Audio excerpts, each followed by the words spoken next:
Hey, there we go.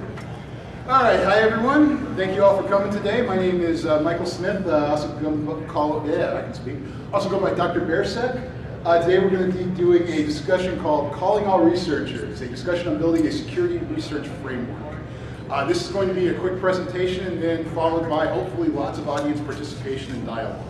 It's kind of the goal here tonight. So it's going to be as long as you guys talk, and if you don't talk, then it's going to be very short and, well, not fun. So a little bit about me. I'm a senior security engineer at E+ Security. I'm also a doctoral candidate at Capital College working on data mining heterogeneous data types. One of you, if you ever want to fall asleep very easily, come talk to me about that and I'll give you the rundown.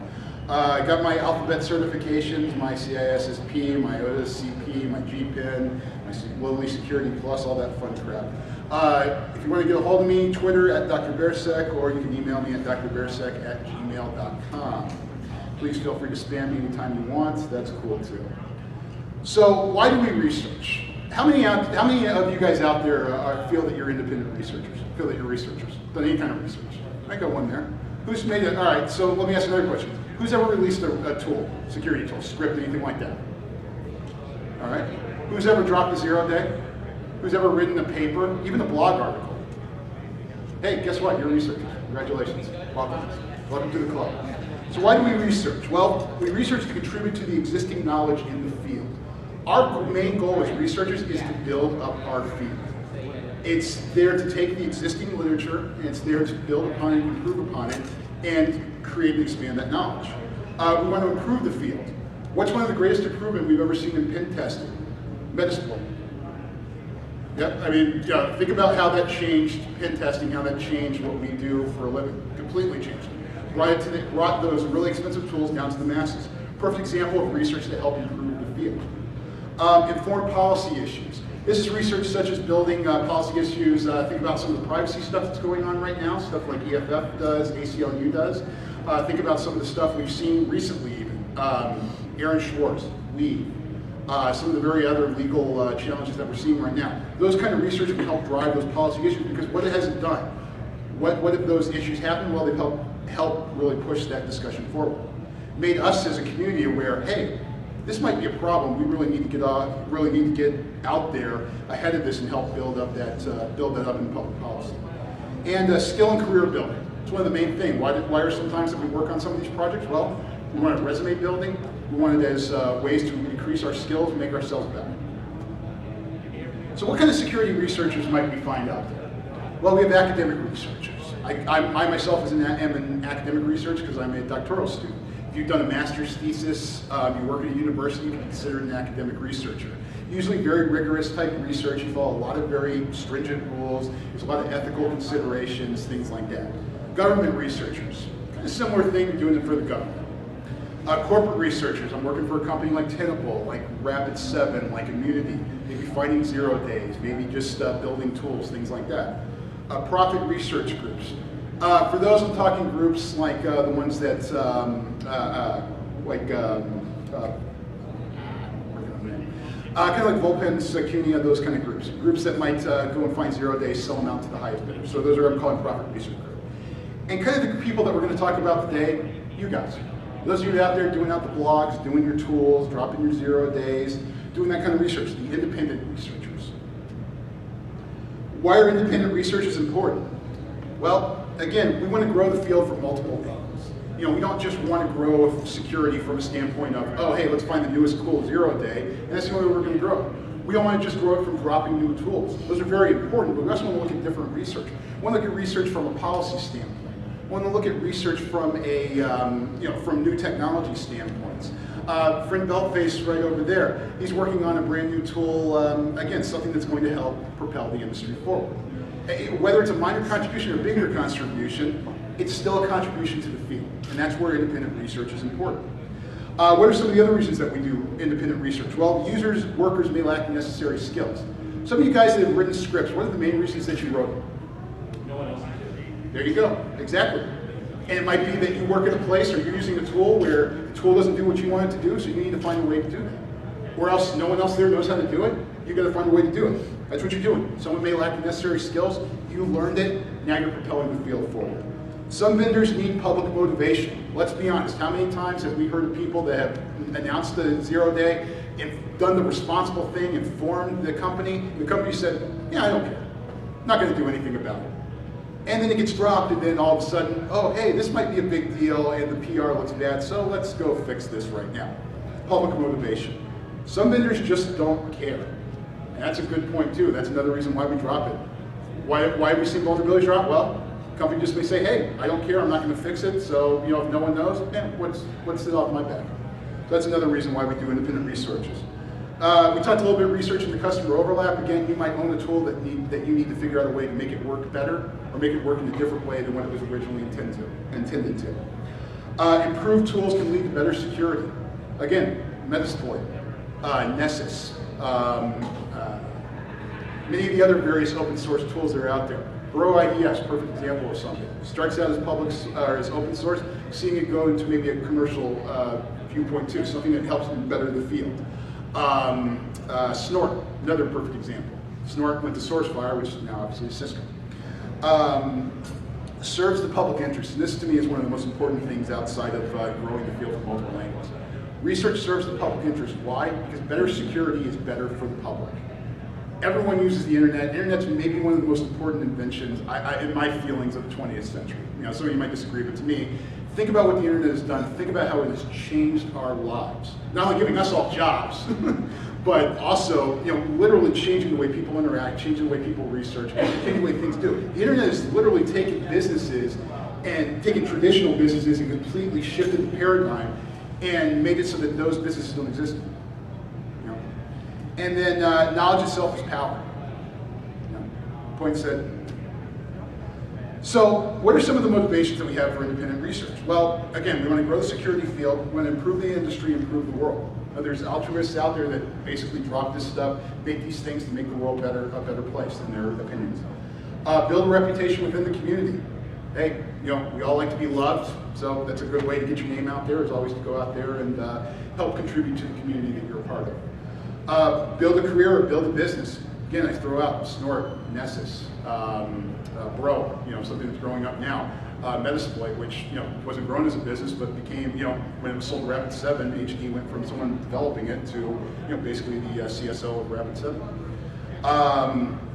Knowledge, money, and sometimes just for the lulz. So, the biggest problem that we see with independent researchers is some of the pitfalls that you may fall into. These are some of the things we're going to go a little bit more into detail, but and again, I want to point out this is just some examples. This is not a comprehensive list. This is not the only list. These are some of my opinions on it. Others of you may have other opinions and other pitfalls that you've either experienced or you've witnessed, or you just think might be a pitfall. So some of the ones I'm looking at are legal issues, failure to cite previous research, plagiarism, which kind of goes hand in hand with that, ethical issues, reproducibility, and prejudices.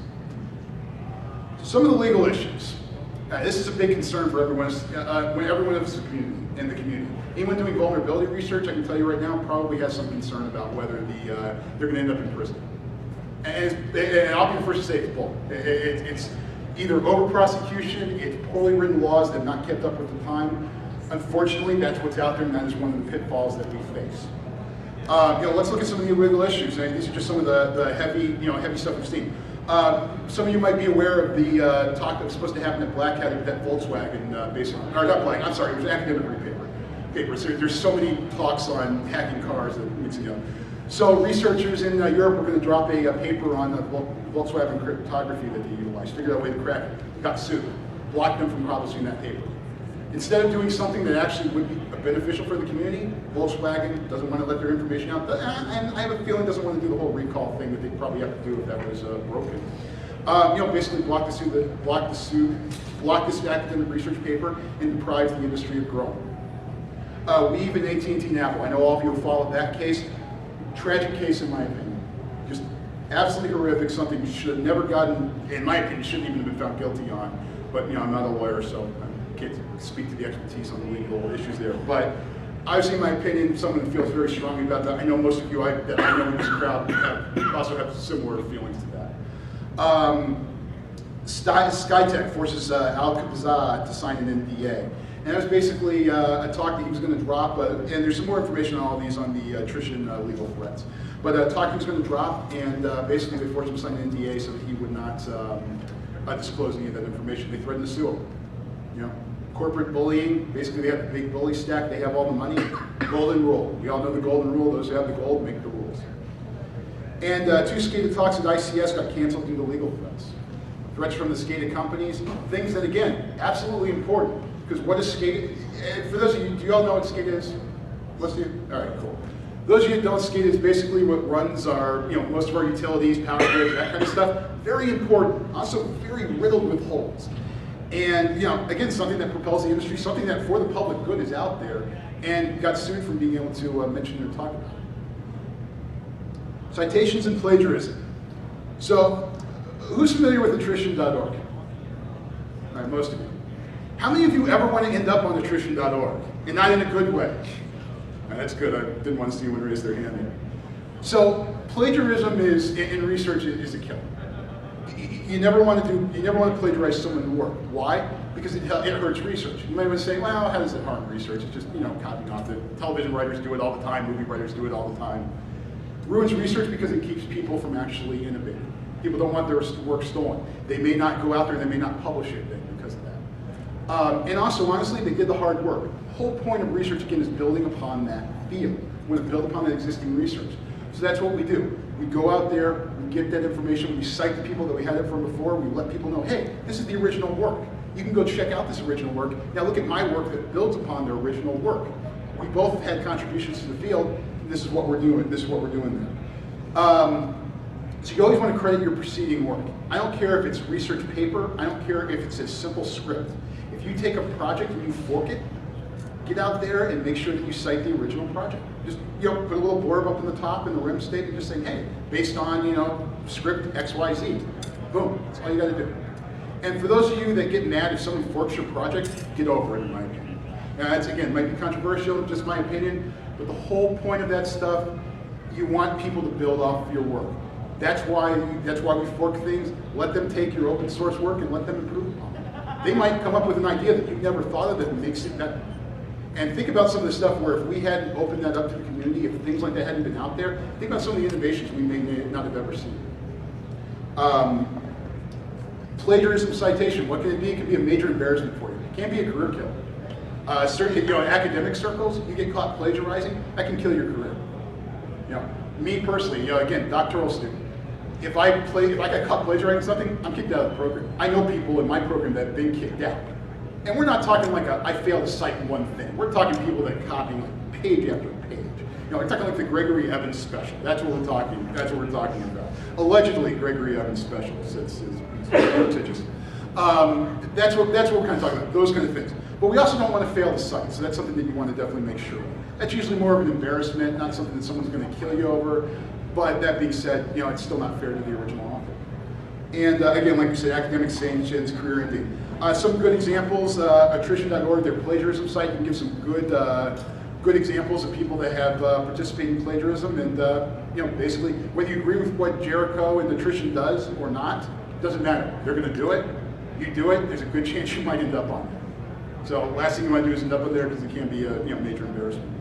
Also, link to a favorite site of mine I use in my academic writing is Purdue's online writing language workshop. Some great stuff on plagiarism on there too. Ethical issues. Tons of ethical issues out there. These are just some of my favorites.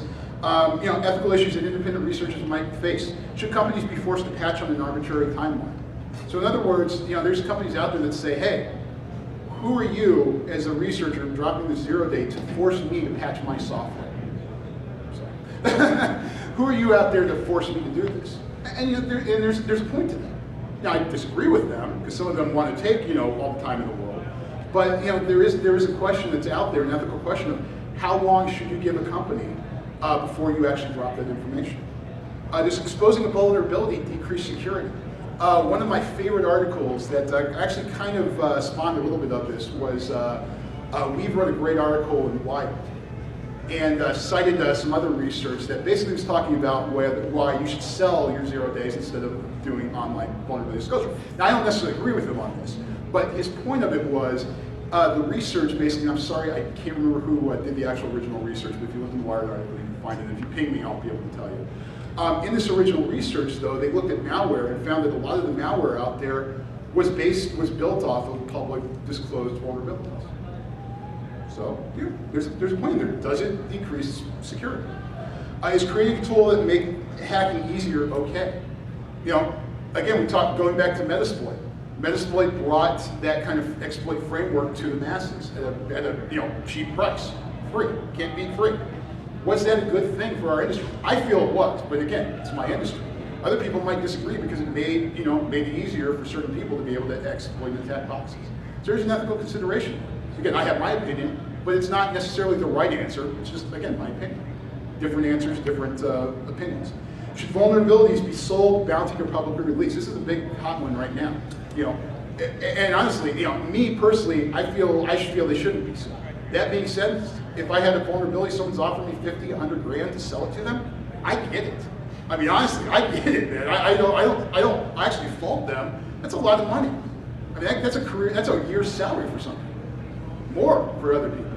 So I mean, that's it's an ethical question to ask. Should you sell it? Should that be something there? Should there be some kind of stipulation when you sell it saying, hey, after X amount of time, if you want me to sell it, you have to publicly release it? Again, no right or wrong answer, but something to keep in consideration. Reproducibility. This is a favorite part of mine with research. So just because we find a vulnerability, can we reproduce that vulnerability? Being able to reproduce the vulnerability is critical. Just because you find it, it's like lock picking. But you know that lock picking, if you pick the lock once, have you picked the lock? That's correct. No, for those of you shaking your head. You have to pick it at least, they're all saying when you're lock picking is you got to be able to pick it twice to be able to really say that you're able to pick that lock. Same with the vulnerability. You want to make sure that you can reproduce that vulnerability, keep doing that over and over, make sure that you can say, without a doubt, document and say, hey, if I give this vulnerability to Caspian can go and he can reproduce it on his own. Need to prove that the outcome is consistently predictable. Again, same thing. Is every time we run this vulnerability, it going to cause the same buffer overflow? Is it going to cause the same process to stop? We want to be able to show that it's constantly predictable. If the tool release makes things safer, then people need to know how to test with it. How many of you have gone out there, seen tools out there, and can't find any kind of documentation or anything on how to use the tools? Now, some of you are smarter than I am, so you might be able to figure it out easier. Me, I'm an idiot, so it bugs the hell out of me when I can't figure out how to use the tool. I'm spending half my day trying to figure that out. Half the time I'll abandon it and just do my own thing. But again, something out there, hey, documentation. Again, we're trying to help the industry, we're trying to move the industry forward. We want to make sure that we make it so that people can actually use what we're producing. And research should be independently reproducible, like we talked about. I give it to Caspian reproduces it. Prejudice. We've all faced this.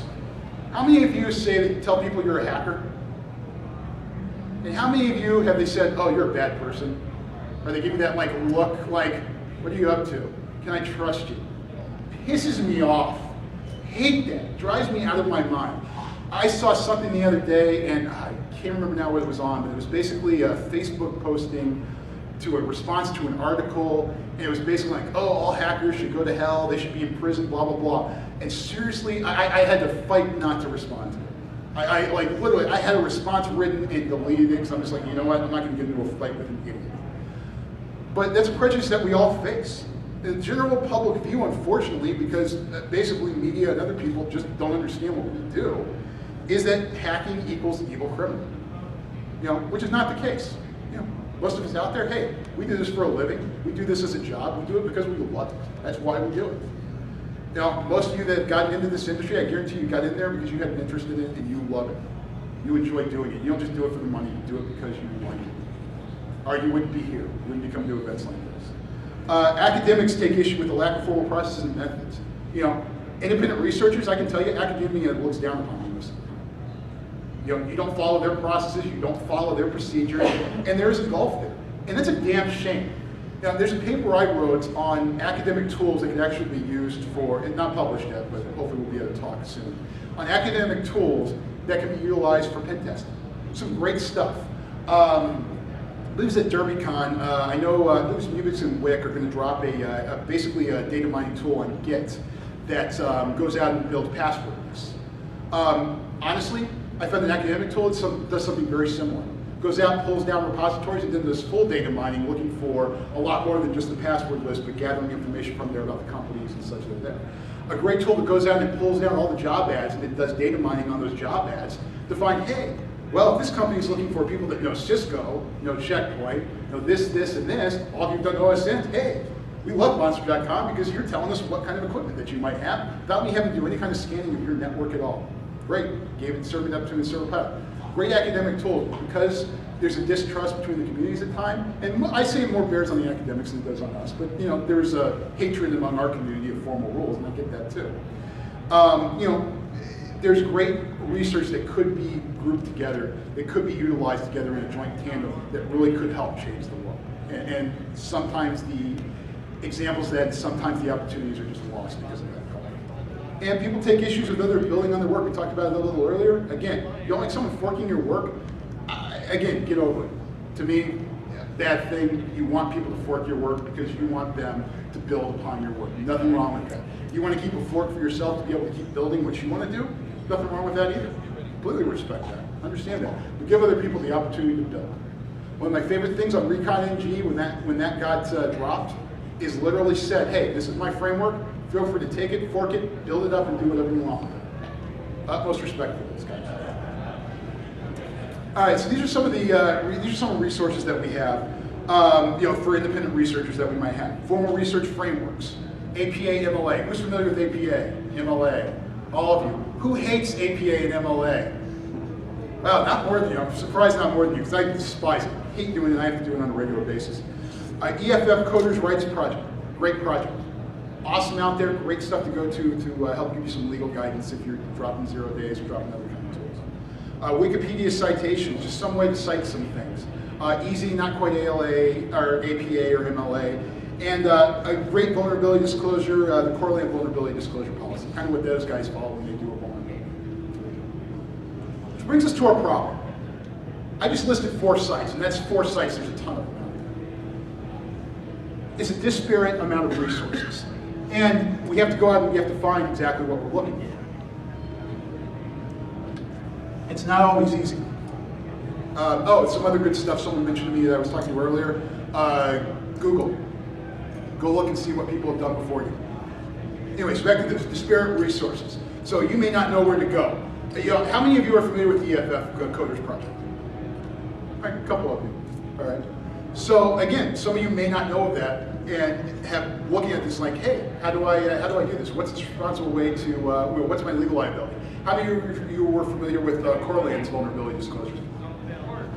I have seen a couple people. Again, a great resource. So we have a disparate amount of resources. That's a problem. Not all resources meet our needs. APA does not really meet the needs of the hacking community, in my opinion. You're writing a white paper, sure, I can see where it might meet your needs. You're dropping a 0 day, you're dropping a script, you're dropping a tool, it doesn't meet your needs. Some systems are clunky or painful to use. Anyone that's cited APA, it's clunky and painful to use. And some systems are too rigorous for adoption. Again, APA, MLA, rigorous for adoption, tough to use. So my proposal is we need to build an independent security research framework.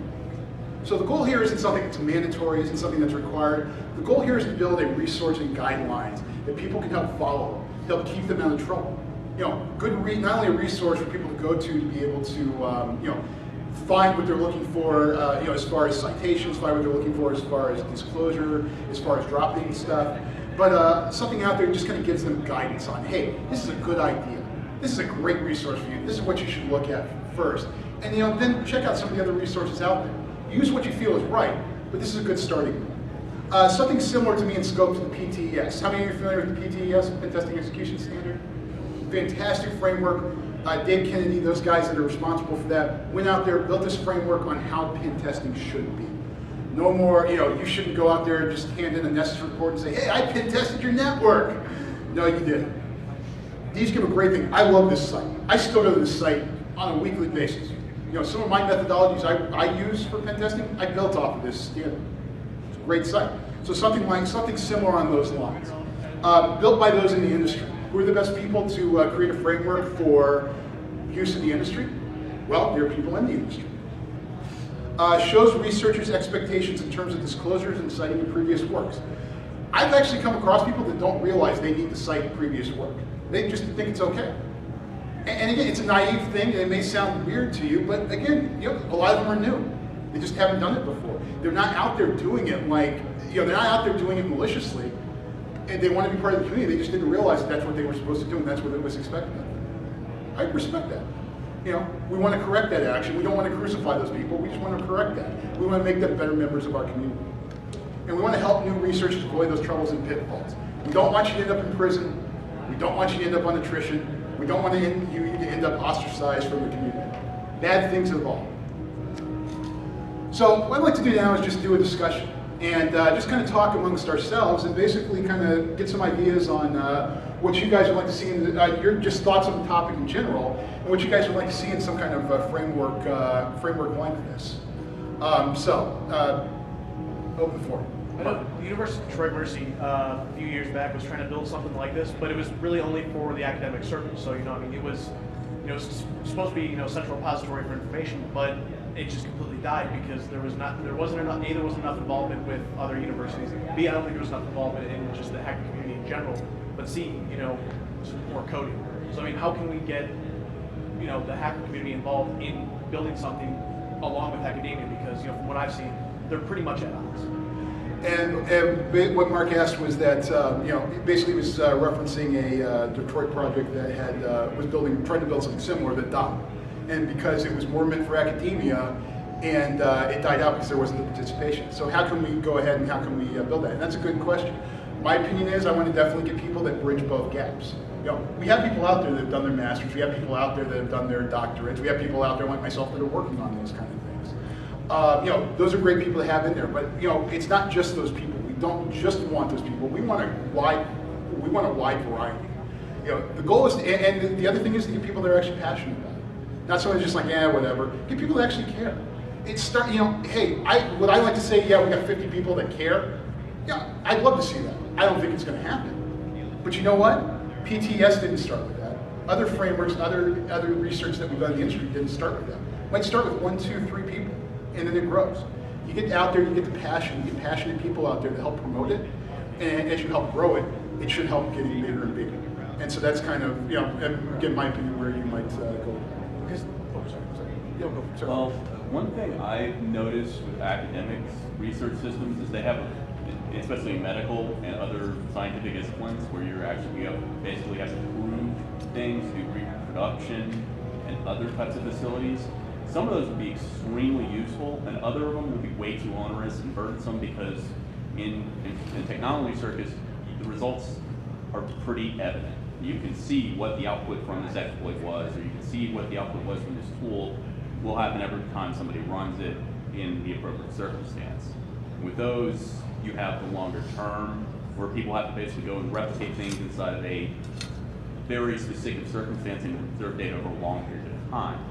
But I wouldn't dismiss those things because of that, because there are a lot of things you find, especially when you're doing large statistical data sets, they are very, very good at. So pulling in components from those guys, especially in documentation sense, having a very standard way of doing an abstract, having a very standard way of citing people in using an existing system, so you don't have to rebuild it. And then taking those burdens for proof and pre-existing requirements and adapting them specifically to the type of research in security that we're doing.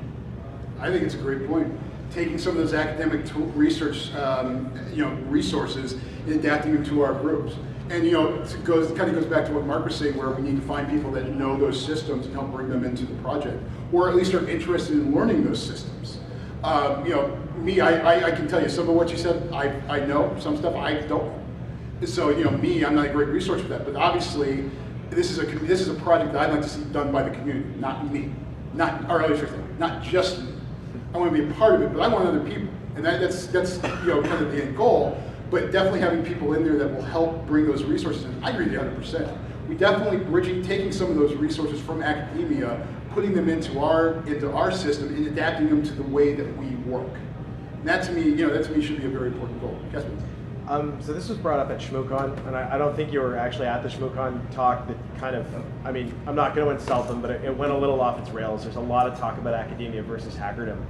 And one of the things that kept coming up and they kept circling back to was publishing, and very specifically publishing in peer review.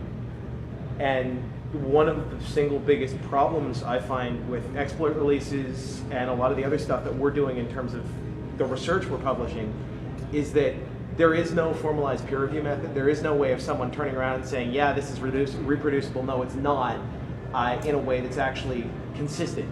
So what we've got instead is we've got these like little groups kind of going, yeah, so-and-so's a jackass because he can't do X, Y, or Z. And, you know, his work also sucks because of this, I'm not even looking at it.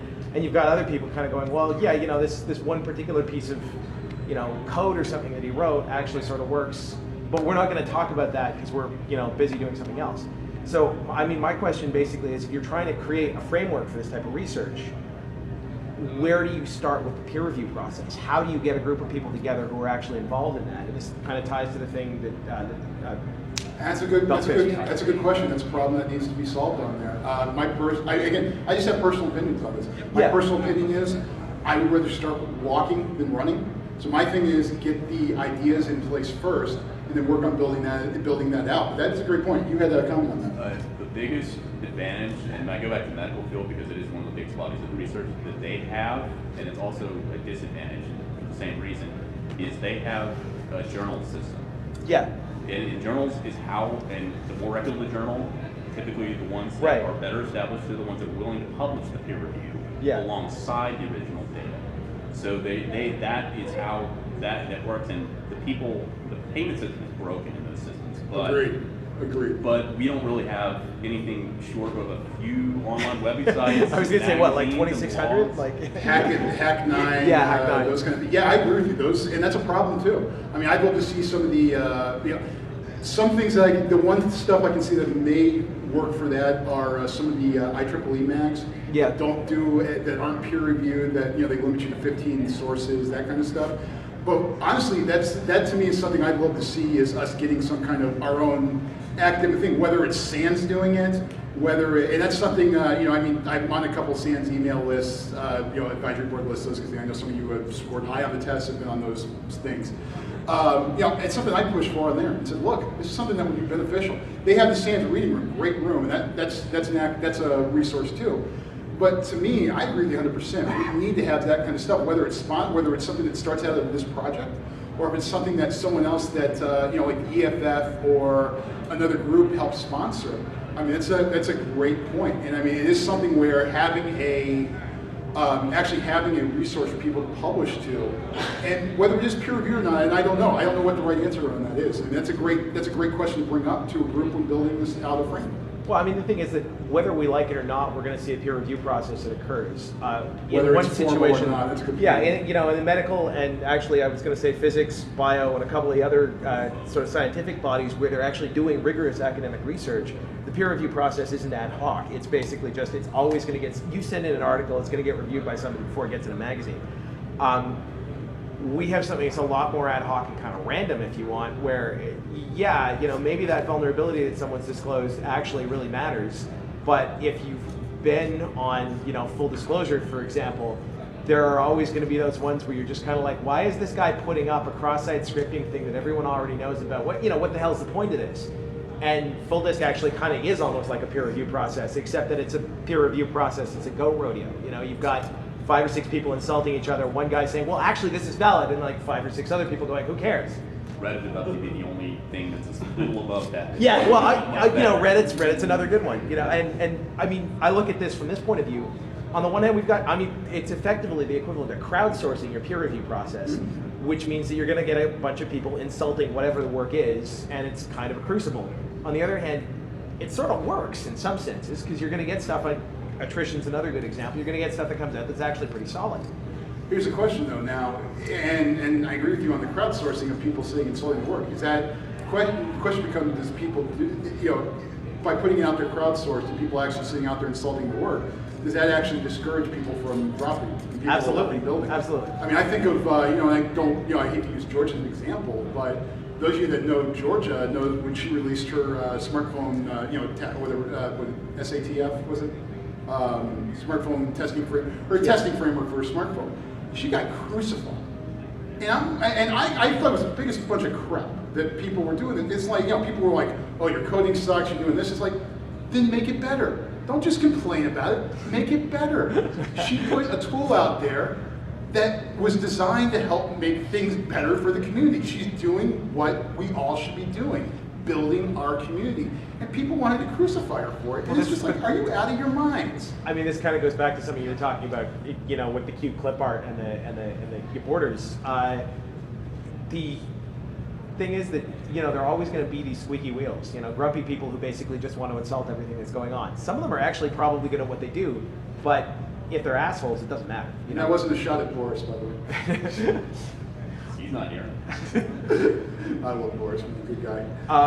But I mean, you're going to get these in every community. You get them in the physics, you get them in the biology community. I mean, I've seen them in medical IT pretty much nonstop, and it's a common thing to find people who are like, well, this is new, I don't like it. Or alternately, this person's trying to make money off this, so what, So again, we go back, in my opinion, to this kind of peer review thing, where what do you say about this? How do you turn it into something that's at least a little bit less subjective and a little bit more open? I don't know. There was and I hate to use this example, but any of you guys familiar with ratemyprofessor, Oh, yeah. websites? Oh, those. So, Rate my professor, rate my teacher. Yeah. A while back, I used to be fairly active on. What they would do is they'd have a pool of stuff that you would go through and you would moderate, and there would be a set of trusted people. So I'm not saying at some point it's going to be subjective in choosing who goes in and stuff like that. But in the interest of meeting halfway with academia, so because there's no actual there's no actual peer review process in the hacker community, and there's a very stringent review process in the academia community. If we can kind of meet halfway, somewhere, it might help, push things forward. Meeting halfway would be a good thing. And I mean, I like, you say people that go through, me personally, what I'd like to envision in a system like that is people that go through are the people that care. People, they might not necessarily, and those that can do certain things, they do it. They can test certain aspects. But the point is that they care. I mean, it needs to start out with people that actually give it. That's what you need to start with. Do you guys have anything or any questions or add to the conversation? Let us keep talking. Please, again, everyone, you're part of, part of the community. We love to hear everything that you guys can, anyone can contribute. Thinking on the topic of a peer review group, a couple years ago I joined a hackerspace in my home city, and it's amazing. Where is that? Just Winnipeg area. Winnipeg? Okay. Hackerspace in Winnipeg? It's a beautiful family of people who come from various different backgrounds in technology, various different industries, and we can look at each other's work. Say someone's going to present at, for example, was recently at SharkFest. We want to do a run through the presentation. We'll give them some honest feedback. We're all friends enough to know where the lines are, but how to give meaningful criticism that before they take a talk to some conference, it's testing for it. So same with dropping information, have it among the community of hackerspaces and say, here are people who show commitment and enthusiasm for making it better. That's a great idea, and that might be a great place to start. Thank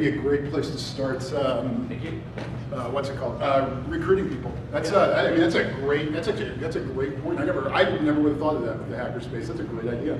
So that's really awesome. Yes, sir. Yeah, and to go along with that, I was on the board for ISSA, local Columbus, Ohio, and we always try to bring people that are new to speaking or just new to presenting a topic and bring them into ISSA, and it works pretty well.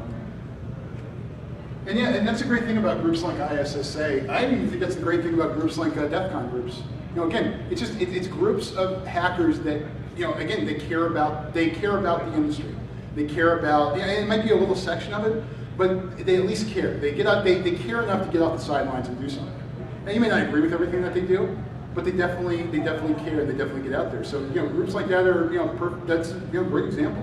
I mean, there's some awesome things. And again, this is one reason why something like this I want to open up to the community, is because those are ideas I never would have thought of. And I'll be the first one to tell you, I never would have thought of those. And that's a great, even the peer review system, that wasn't even something I thought in the scope of this. But it's an excellent point. It really is.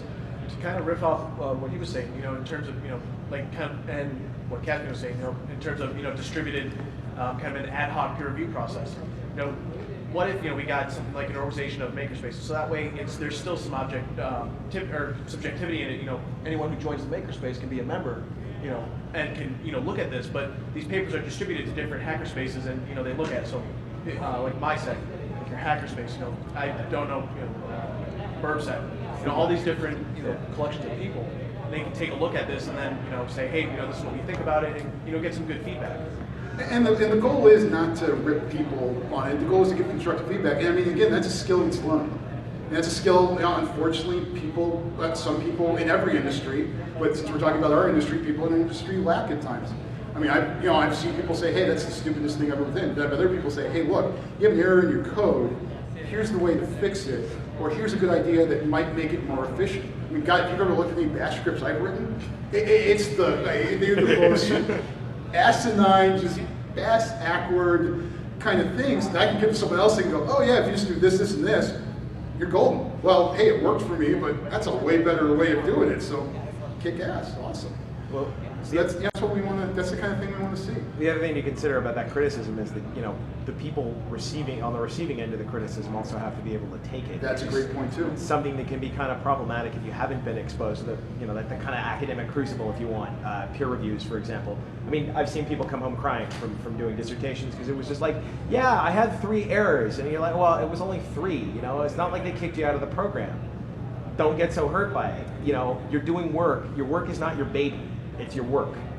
And I've done, to talk about the dissertation and stuff, I've sit in on sessions where, and again, it's not actually the defense, but it's defending what we've written so far. Yeah. And what you do, you get 3 or 4 people that just sit there, it's nonstop peppering you with questions. And honestly, by the end of it, you just feel like shell-shocked. But the thing is, it really does, once you get over that feeling, it makes it better. And it's a great point. So people, learning criticism and, something in this, maybe making it clear, hey, you can't take this personally. Well, it's been a great discussion, guys. I really appreciate it. So, what I'm issuing is a call to action. As you probably guessed, what I need is volunteers to help design and build this framework. So this is a project that I am starting, and again, it's not me creating this framework. I need people in the community to do it because there's stuff I don't know. There's stuff that other viewpoints of people from various experiences in life, and all of that helps, again, build, grow, make it better. So right now these are kind of the working stuff. This is the stuff we're working on. Website is infosecresearch.net. And just put it up this morning. It's really ugly. And basically it's just kind of a placeholder kind of thing. So actually, if someone knows how to web design, you might be the first person I would love to hear from to help with this, because my web design skills are, Clip art. I don't know what's worse than bad. Clip art. More clip art. Hey, you know what? Clip art I don't have to cite, so it's lazy. Dude, I did care enough to stay. Email infosecresearch@gmail.com. It's a mouthful. And then Twitter, InfosecRF as well. You can also follow, obviously, drbearsec.com. So thank you all for attending today. I really appreciate it, and I appreciate the interaction. And so long. Thank you for all the fish.